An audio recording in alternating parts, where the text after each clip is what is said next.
ఈ గాశారం పాడుగాను ఇదెక్కడ అపశకునమో ఏం పాడు.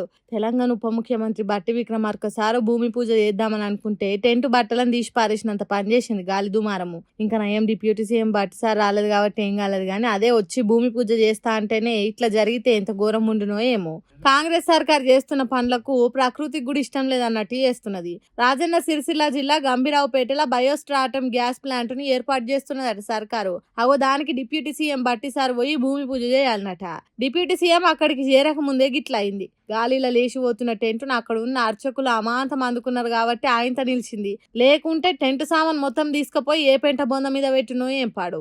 భూమి పూజ కార్యం వీడియో తీసి వార్తలు చెప్దామనుకున్న విలేకరులు టెంట్ ఎగిరిపోయే ముచ్చట్లు చెప్పాల్సి వచ్చింది. పూజ చేసే విగ్రహాలు కూడా కింద పడేటట్టయినాయి. ఇక ఇది చూసినాక ప్రకృతికి కూడా కాంగ్రెస్ పాలన నచ్చుతలేనట్టున్నది. పబ్లిక్ కు మంచి నీళ్లు కూడా ఇయ్యలేకపోతున్నారని ప్రకృతి కన్లెర్ర చేసింది అని అంటుర్రు ఈ ముచ్చట తెలిసిన తెలంగాణ పబ్లిక్.